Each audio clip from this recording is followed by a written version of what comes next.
Alright, so the GE build is underway again. Except Lane decided to bring something else to the freaking table. This dude went and bought another MK3. Now he's got 3 of them.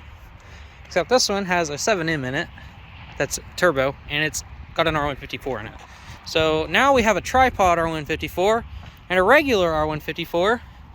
And he's taking this transmission out. He almost died, but he's taking this transmission out on the trailer. He really wants to get this freaking thing in his car, which is pretty decent. So it's got the entire setup. It's got the drive shaft, mount, the clutch, the hub, the pressure plate, just the entire thing. It'll just fit right in his car because this is an MK3. Seems pretty reasonable. It's about dang time we start doing some 2JZ stuff again because everybody's following for that. The GE videos are a hit for whatever reason. Wish you guys would follow me for other stuff. It's got a cage in it that's very poorly welded, but that's still cage, I guess.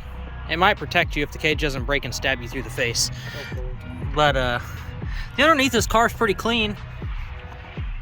There's some little bit of rust, quarter panels, but that's every single Iowa car. Well, you got the R154 out. Now we have 3 5-speeds chilling.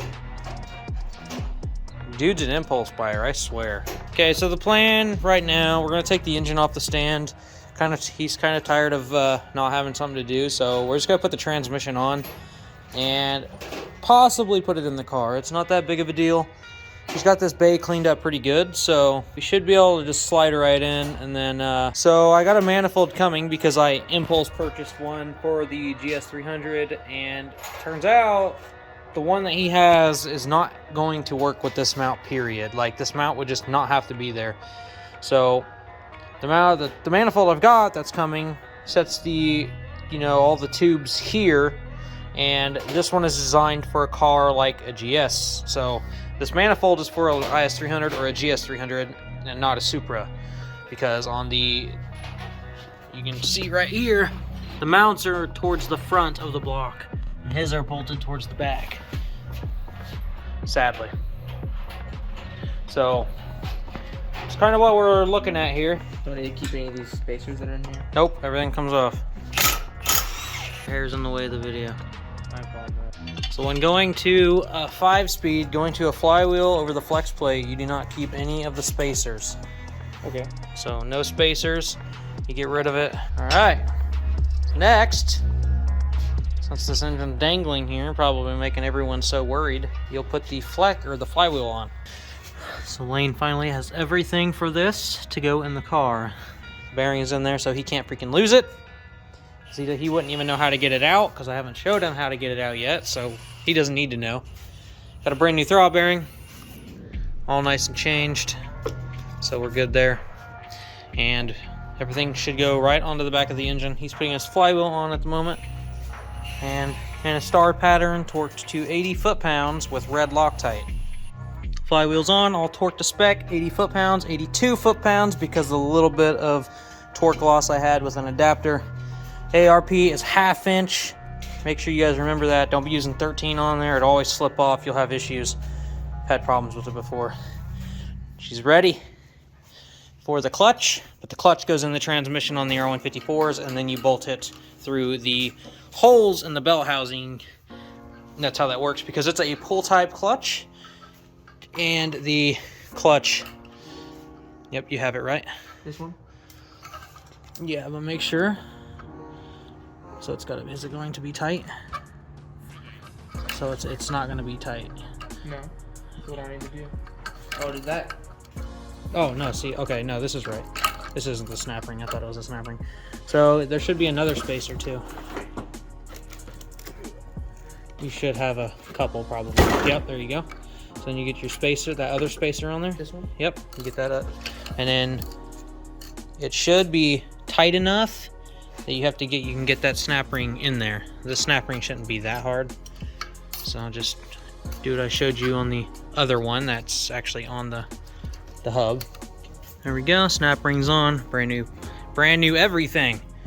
So we got, just like I said before, this is an OEM style pressure plate with a Clutchmasters like FX500 disc.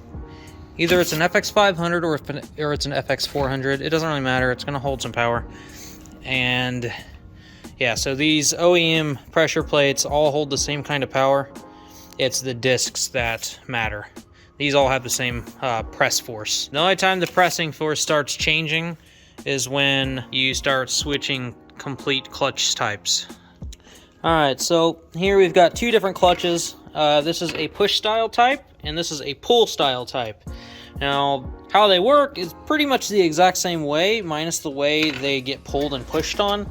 So the fork is in this here, it's backwards, and it gets pushed on, it pulls the feet out, and when it pulls the feet out, it also pulls this surface with it. So if you look on the side here, this rod right here, or this plate of steel, gets pushed this way. So when it gets pushed that way, disc here starts floating. And that's how you are neutral, or that's when, you know, whenever you cut the power between the transmission and the engine. So that's how that works.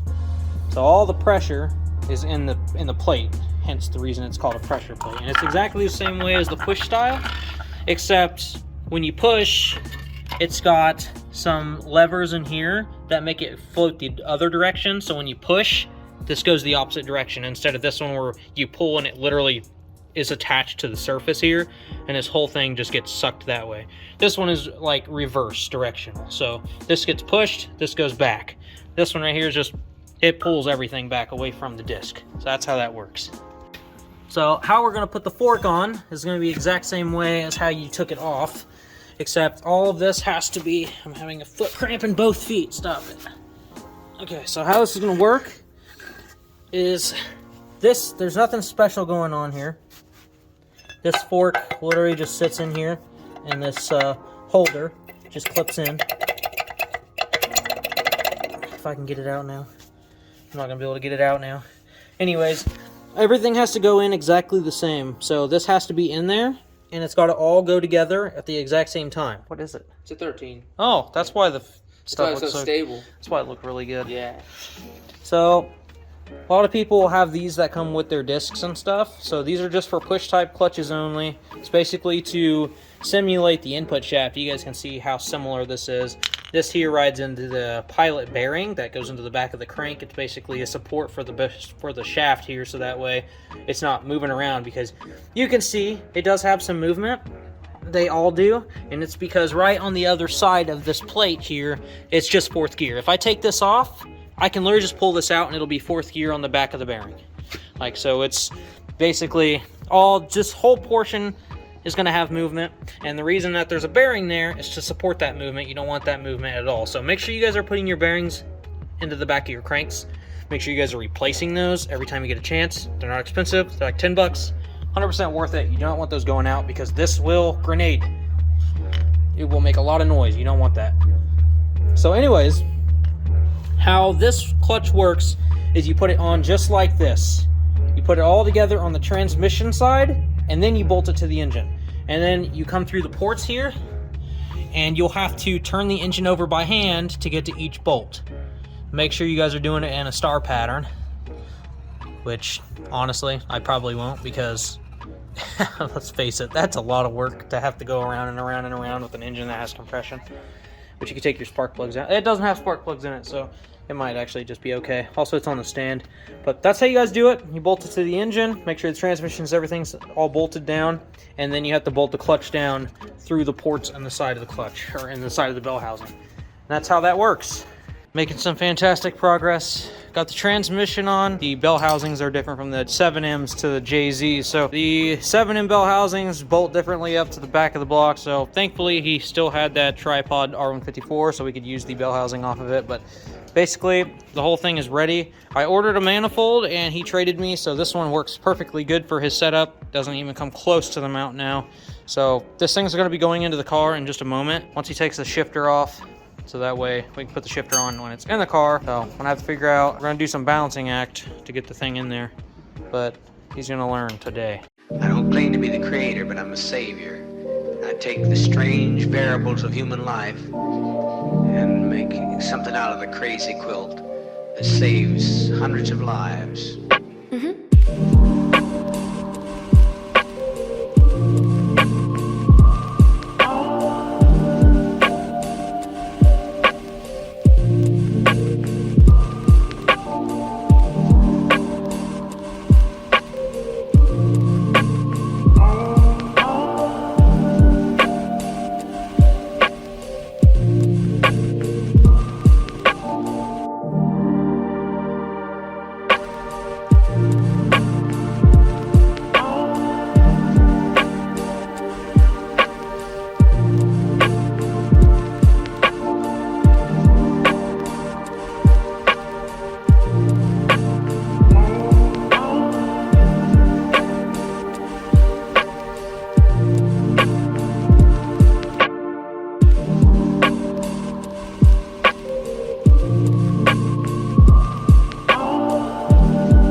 All right.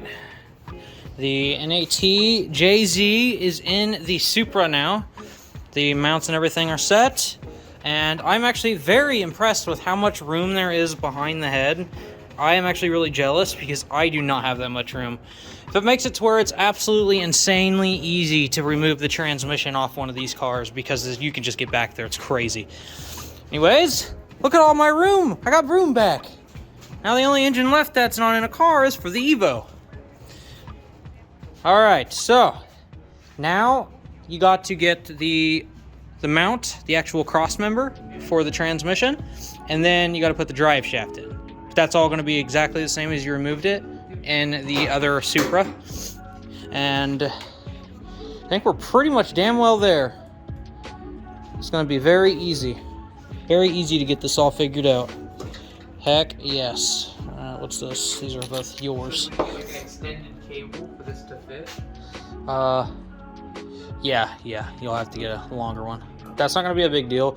There's some things that you can do to make those work, and just because on the inside where the throttle is, there's like a hole that the actual cable goes through, and you can like do something to clamp the cable so you can get a really long cable. I actually had to modify mine on the white car. I actually cut it because it was too long, but yeah, you'll just have to get a longer one. Also, you'll have to get that drive-by delete on there ASAP. You got it up there? So there we go. We're making some good progress now. Got to get the nuts on the mounts. Basically, we just got to get this thing mounted all the way down.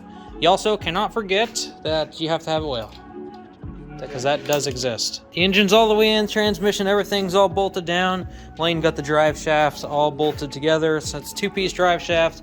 Basically, everything from the bell housing back was OEM from another MK3 turbo model. So everything bolted right in, and I cannot get over how much space is behind the head. That's crazy. Here you go. What do you think? Really excited. It's awesome. Your engine is now in the car, and I have more room again. Got to get his oil drain stuff, so that way we can run the turbo plumbing. You got to run the fuel lines, and then the wiring will be pretty much straightforward. I can knock the wiring out really, really quickly, but everything should come together pretty well. Should be about as simple as the 240, so should be no problem. I had him set up the radiator similar to the way mine is in Ricebox. Basically, you have the fans as pushers. Works pretty much the same as they would on this side, just gets so much more room, and it looks better whenever you don't have fans on this side. Since it's not a mechanical fan and they are electric fans, you can get away with it. Plus, the front of these cars have so much freaking room, it's crazy. He's not going to be running AC or anything, so everything's pretty much deleted. It's just going to be a really nice clean look. But radiator is pretty much well on there, and it's not even mounted, and it's because this freaking hose is like exactly perfect. That's like the most straight line radiator hose setup I've ever seen. It's been a couple weeks actually trying to film this because there's been missing parts, wrong parts, just waiting for parts. So finally we're all ready. Got the drift motion drive-by wire deleted, so can't even see in there, but it's functional. Everything works good, but everything is all bolted up and mounted from the front all the way back. Basically, it's just wiring and fuel stuff now, and then this thing should be done. But that's gonna be it for the video. If you guys enjoyed it, and I'll catch you guys later.